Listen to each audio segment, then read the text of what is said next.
Au cours de la dernière décennie, Abidjan a fait face à des inondations récurrentes entraînant d'importants dégâts économiques et des pertes en vie humaine. L'une des principales causes est le déficit d'infrastructures de drainage et de gestion des déchets solides. Fort de ce constat, le gouvernement ivoirien, avec l'appui de la Banque mondiale, a initié en octobre 2020 le projet d'assainissement et de résilience urbaine PARU pour un coût total de 350 millions de dollars US. D'une envergure nationale, le PARU intervient sur l'ensemble du district autonome d'Abidjan, DAA, et dans plusieurs villes de l'intérieur du pays. Le PARU est mis en œuvre autour de 4 composantes. Atténuation des risques d'inondation, amélioration des infrastructures et des services de gestion des déchets solides, appui à la gestion du projet, composante d'intervention d'urgence contingente. À l'instar des autres communes du district autonome d'Abidjan, Abobo connaît des phénomènes d'inondation et de glissement de terrain résultant de l'occupation anarchique de l'espace public et de l'insuffisance des ouvrages de drainage des eaux de pluie, ainsi que du bouchage par les déchets des dispositifs d'évacuation des eaux pluviales existants. Avant, quand je quitte au travail, je viens, je ne vais pas rentrer chez moi. Je m'a dormi chez mon voisin. Moi, c'est moi ici, mais je ne vais pas rentrer.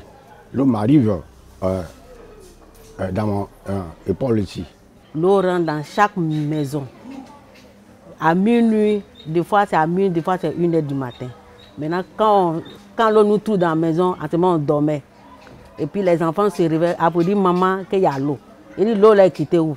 Quand je me lève, je mets mon pied par terre, c'est l'eau. On ne dormait pratiquement pas parce que la pluie commence à une certaine heure où carrément le sommeil est profond. Mais nous sommes obligés d'être réveillés de telle sorte à ce qu'on ne soit pas inondé. Pendant les saisons de pluie, on n'arrivait pas à sortir. Ceux qui étaient derrière le caniveau, ils n'arrivaient plus à sortir. Il y avait des morts, plusieurs morts, des enfants comme des grandes personnes.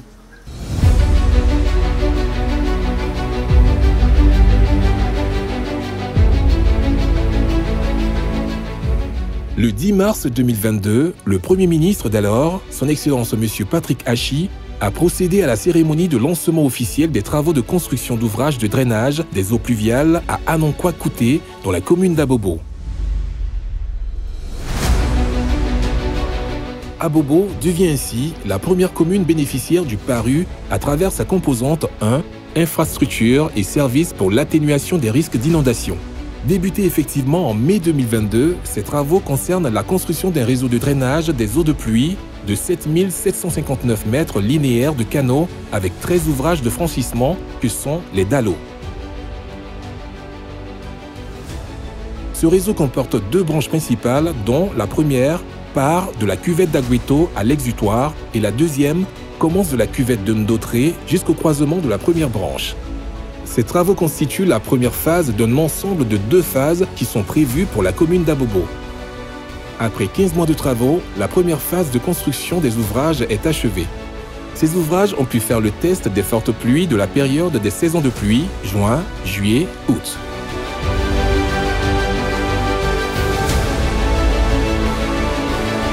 Cette première phase des travaux a permis de protéger près de 246 000 habitants des phénomènes d'inondation et contribue ainsi à l'amélioration de la qualité du cadre de vie et à l'épanouissement d'au moins 121 000 femmes dans ces quartiers.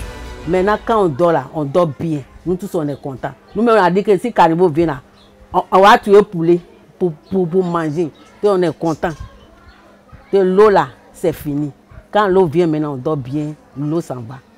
Vraiment, là on a ici, il y a l'air là, on n'a pas de problème comme avant. Aujourd'hui, on est tout tranquille, tout le monde.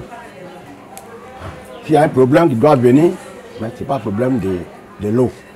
Actuellement, là, je souris aux grands éclats parce que j'ai fait cette promesse-là à mon humble personne, qui était de faire de telle sorte que notre population, nos mamans, nos enfants puissent quitter dans ce sinistre-là.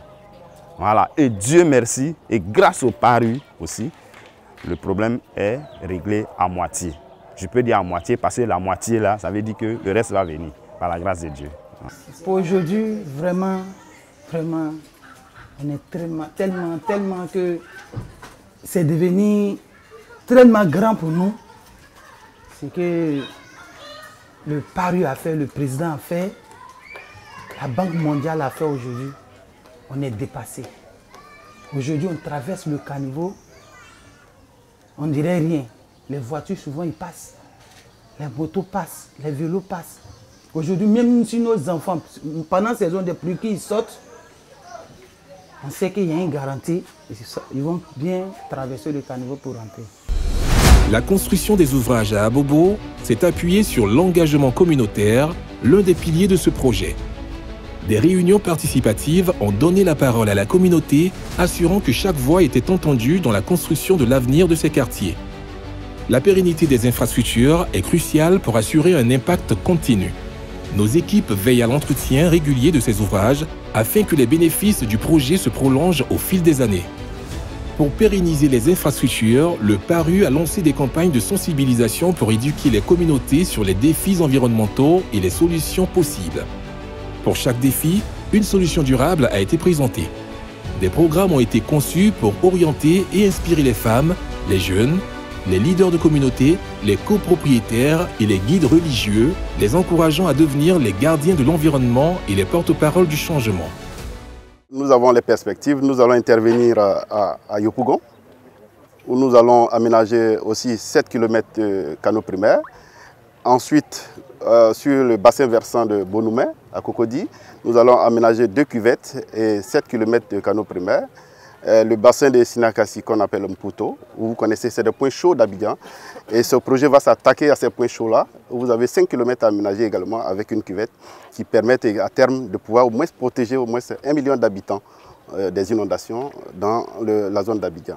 La deuxième composante qui concerne la gestion des déchets solides, il s'agit pour nous de contribuer avec l'État de Côte d'Ivoire, notamment l'ANAGET, l'Agence nationale de gestion des déchets, à mettre en place des systèmes de gestion améliorés des déchets et de valorisation des déchets solides. Nous allons contribuer à construire le deuxième centre de valorisation et d'enfouissement technique des déchets à Abidjan. Et à l'intérieur du pays, nous avons prévision de construire 4 centres d'enfouissement technique qui permettront en tout cas de mettre en place la politique de valorisation des déchets de la Côte d'Ivoire. Nous progressons vers une société résiliente, prête à affronter les défis futurs. Merci de nous avoir rejoints. Ensemble, nous façonnons une Côte d'Ivoire plus résiliente. Moi, je ne peux que dire merci, merci, merci et encore merci au PARU. Merci PARU. Pour plus d'informations sur le PARU, suivez-nous sur les réseaux sociaux et visitez notre site web.